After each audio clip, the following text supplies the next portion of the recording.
किराणा सामान महिन्याभराचं, महिन्याची 3 किंवा 4 तारीख ज्या दिवशी आम्ही डीमार्टला हे सामान आणण्यासाठी जातो आणि तो दिवस आज उजाडलाय.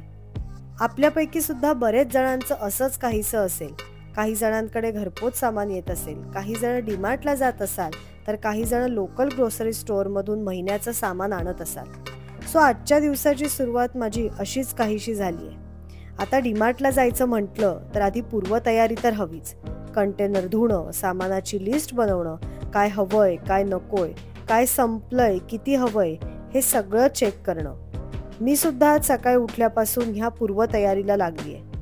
Vlog number 142, grocery shopping, DMart आणि मुहूर्त.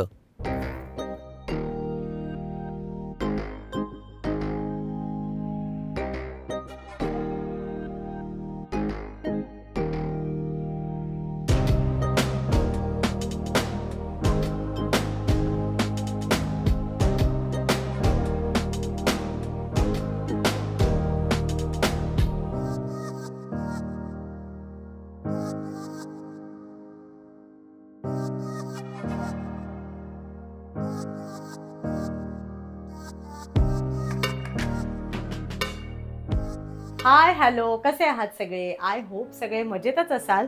डीमार्टला जायची तयारी सुरू आहे आणि त्याच्या जायच्या आधीचं पूर्वनियोजन खूप महत्त्वाचं असतं. माझं सुद्धा सकाळी उठल्यापासूनच तेच चालू आहे. सगळे जरा कंटेनर वगैरे चेक केले, किती खाऊ राहिला किंवा त्यातलं काही आणायचं आहे. जरा सगळे खण उघडून सुद्धा हँडवॉश वगैरे सगळं चेक करून घेतलं आहे आणि एक छान अशी ढोबळ लिस्ट बनवून घेतली आहे, जेणेकरून डीमार्टला गेल्यानंतर पटापट त्या कॅटेगरीज वाईज गोष्टी घेऊ शकते. सो एक वेगळी कॅटेगरी म्हणजे खाऊची केली आहे, एक हँडवॉश, सगळं जे सॅनिटरी असतं ती वेगळी केली आहे, थोडंसं काही घरातलं एक्स्ट्रा काही हवं असेल ते, असं एक लिस्ट बनवून घेतली आहे. आणि आता मेन म्हणजे मला कंटेनरसुद्धा धुवायचे, कारण नवीन सामान आणणार आहे. सो ते सगळं लावायचं आहे, तर आल्यानंतर जरा सगळं फ्रेश. सो पटापट आता मी कंटेनर धुवून घेणार आहे.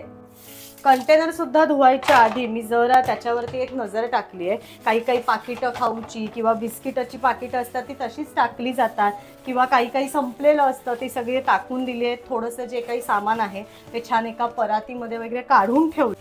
आता कंटेनर स्वच्छ धुवून ठेवते, म्हणजे आम्ही येईपर्यंत छान ते वाळतील सुद्धा आणि मग मला सामान भरायला सुद्धा सोपं जाईल.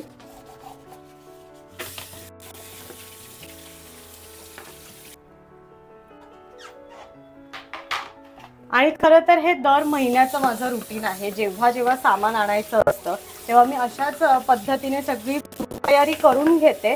आणि खरं तर रुटीनचाच हा एक भाग असतो, कारण हे सगळं केलं ना आपल्याला सोपं जातं. त्याच्यामुळे दर महिना सामान आणायच्या आधी मी हे सगळं करून ठेवते. ह्यावरती एक इन डिटेल व्लॉग सुद्धा मी अपलोड केलाय. सो मी सुद्धा आता त्याची सगळी तयारी करून घेते. आणि इन डिटेल व्लॉग म्हणजे कंटेनर मी कशा प्रकारे एम्प्टी करते किंवा लिस्टिंग जे करते ते प्रॉपर कशा रीतीने करते, म्हणजे कुठल्या कॅटेगरीज असतात, हे सगळं मी त्या व्लॉगमध्ये अपलोड केलेलं आहे. सो आता हे सगळं पटापट आवरून घेते. जरा डीमार्टला जाताना मी जरा पिशव्या सुद्धा माझ्या कॅरी करते, त्या मला घ्यायच्या आहेत. जरा आधी इकडचं आवरते. आम्ही सुद्धा पटकन रेडी होतो आणि डीमार्टला जाऊन येतो. आम्ही तयार झालोय डीमार्टला जायला आणि ॲक्च्युली मध्ये काही फार शूट नाही करता आलं, कारण बाहेर जायचं असेल तर घरातलं सुद्धा सगळं आवरून जायला लागतं. त्याच्यामुळे आज आमचं जेवणसुद्धा झालं आहे, कारण आम्ही ठरवलेलं की जेवण वगैरे जरा दुपारच्या वेळेतच जाऊया, कारण गर्दीसुद्धा कमी असते. त्याच्यामुळे आता आम्ही तयार झालो आहे आणि पटकन निघतोय. आणि डीमार्टला जाताना जसं मी म्हटलं की माझ्या पिशव्या कॅरी करते. सो ते आता ह्यात घेते, कारण सामान तसं आपलं बऱ्यापैकी असतं आणि तिथे पिशव्या मिळतात, पण त्या जरा लहान पण असतात आणि आपण आपल्या पिशव्या नेल्या की आपल्यानुसार सगळं सामान भरता येतं. त्याच्यामुळे आत्तासुद्धा या सगळ्या बॅग मी कॅरी करणार आहे. आणि आता आम्ही तयार आहोत डीमार्टला जायला. चलो सोन्या, एक मिनटं थांब, माझा फोन घेऊन दे. तुझी पाण्याची वॉटर बॉटल घेतलीस तू? चल.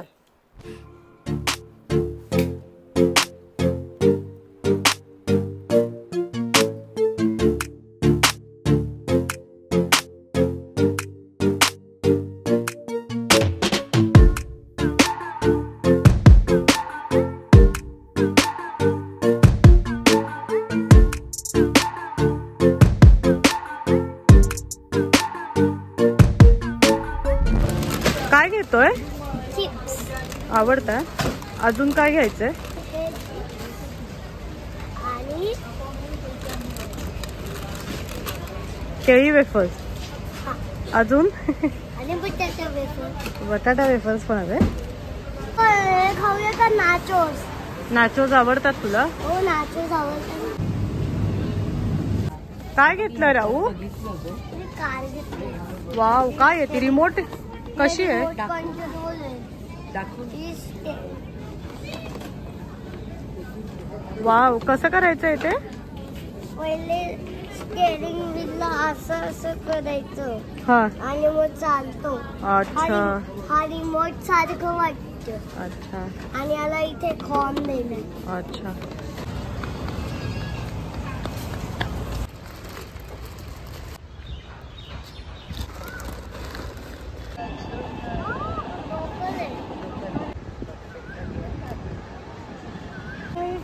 अगं हे बघ संपली पण बाय कर ना, शेवटच्या डब्याला पण करायचं. आता अजून एक तिकडून येईल. आता हे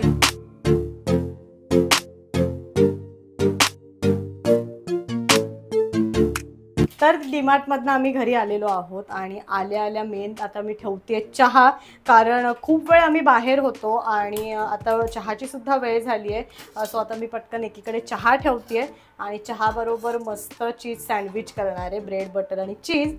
सो पटकन पहिले चहा ठेवून घेते.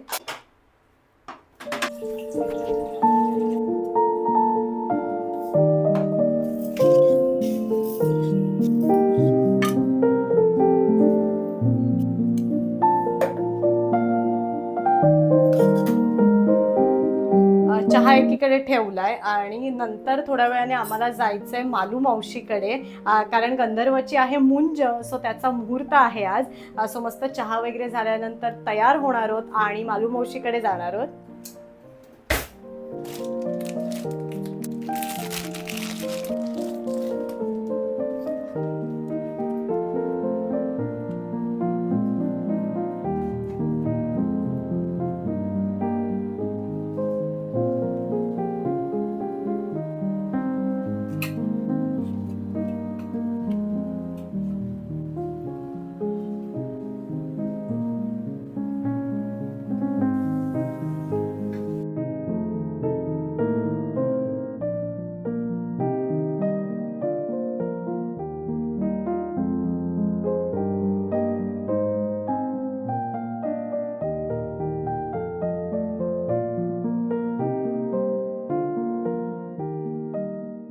तर आमचा चहा वगैरे पिऊन झालाय आणि जसं मगाशी म्हटले की आम्हाला जायचंय मालू मावशीकडे.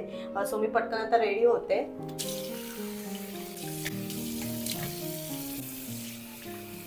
आणि डीमार्टमधनं आत्ता जे आम्ही सगळं सामान घेऊन आलोय ते जरा आल्यावरती वगैरे लावेन, कारण आजचा दिवस तसा खूप बिझी गेलाय आणि आता सुद्धा वेळेत आम्हाला तिथे जायचंय. सो ते सगळं आल्यावरती लावेन.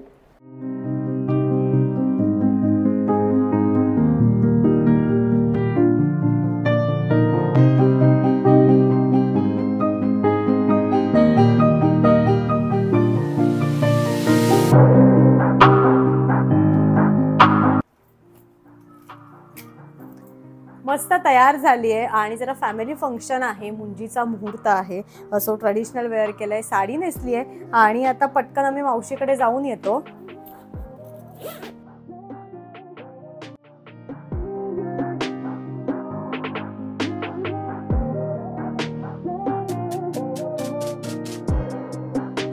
तर आम्ही मालू मावशीकडे पोहोचलो आणि एक 5-10 मिनिटातच आम्ही मुहूर्ताला सुरुवात करणार आहोत. मागे एकीकडे तुम्ही बघू शकता मुहूर्ताची तयारी सुरू आहे आणि हा आमचा गंधर्व ह्याचीच मुंज आहे. सो त्याचा मुहूर्त आम्ही आज करणार आहोत.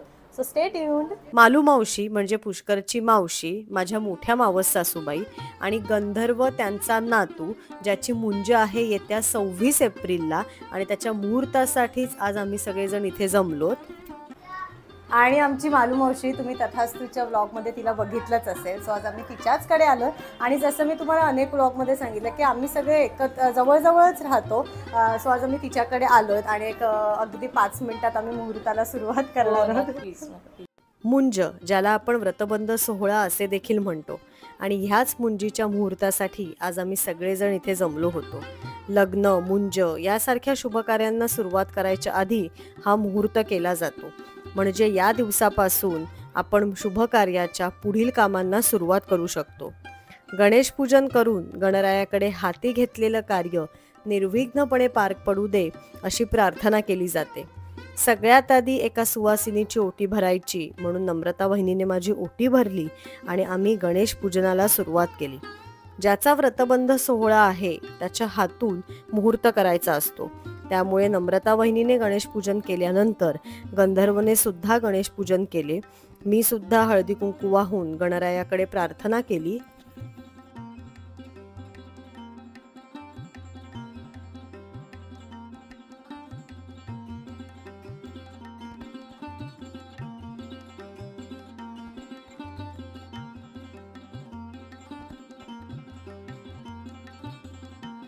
गणेश पूजन झाल्यानंतर आम्ही सगळ्यांनी गंधर्वचं औक्षण करायला घेतलं. मी, मालू मावशी, नम्रता वहिनी, आई, विजू मावशी, नम्रता वहिनीची आई म्हणजे गंधर्वची आजी, काकू आजी अशा सगळ्या जणींनी गंधर्वचं छान औक्षण करून घेतलं.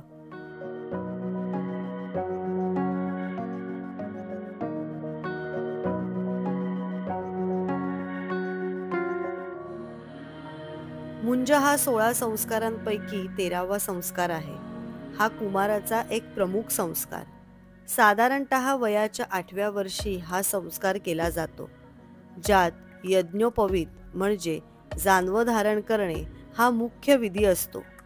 ज्याची मुंज आहे त्याला बटू म्हणतात. या संस्कारानंतर संस्कारित व्यक्ती आपल्या पालकांपासून दूर होऊन स्वतःच्या शिक्षणावर लक्ष केंद्रित करते. राऊ आणि गौरीश दोघांना पण खूप मजा येत होती. त्यामुळे गंधर्वच्या बाजूलाच आम्ही त्या दोघांना सुद्धा बसवलं होतं. गौरीश 8 वर्षाचा असताना त्याची सुद्धा मुंज केली होती, पण अनफॉर्च्युनेटली त्यावेळेला लॉकडाऊन होता. पण यावेळेला गंधर्वच्या मुंजीत आम्ही सगळेजण मस्त एन्जॉय करणार आहोत. घरात कोणतंही शुभकार्य असलं तरी एक छान मंगलमय आणि प्रसन्न वातावरण असतं. सगळेजण एकत्र येऊन ते शुभकार्य छान एन्जॉय करत असतात. गंधर्वच्या मुंजीच्या मुहूर्तानिमित्त आम्ही सुद्धा सगळेजण खूप दिवसांनी एकत्र जमलो होतो. सगळ्यांचं औक्षण करून झाल्यानंतर नम्रता वहिनीने सगळ्या सवाष्णींना हळदी कुंकू लावून छान गजरा दिला आणि नंतर आम्ही सुरुवात केली ते म्हणजे मुहूर्ताच्या दिवशी ज्या मेन गोष्टी करतात, पापड लाटणे, गवले करणे आणि वडे टाकणे.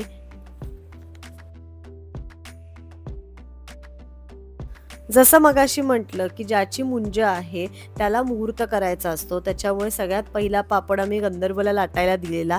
त्याचप्रमाणे गवले सुद्धा, वडे सुद्धा त्याला टाकायला दिले होते.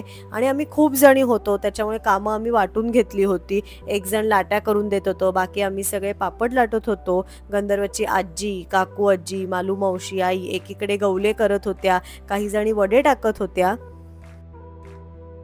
मुहूर्ताच्या दिवशी केलेले हे वडे, गवले, पापड ग्रहमकाच्या दिवशी वापरायचे असतात. त्याच्यामुळे आता ग्रहमकाच्या दिवशी आम्ही वड्यांची भाजी, गवल्यांची खीर आणि पापड तळणार आहोत. आणि अशा प्रकारे गंधर्वच्या मुंजीचा मुहूर्त मस्त पार पडला. सगळेजण जमलो होतो त्याच्यामुळे छोटासा खायचा बेत सुद्धा आम्ही योजला होता. गरम गरम समोसे आणि कॉफी. गप्पा मारत मारत हा बेत सुद्धा आम्ही सगळ्यांनी मस्त एन्जॉय केला. आणि अशा प्रकारे आजचा दिवस डीमार्ट आणि गंधर्वच्या मुंजीचा मुहूर्त ह्या सगळ्यात मस्त स्पेंड झाला. Vlog number 142 created by Pushkar Ankita.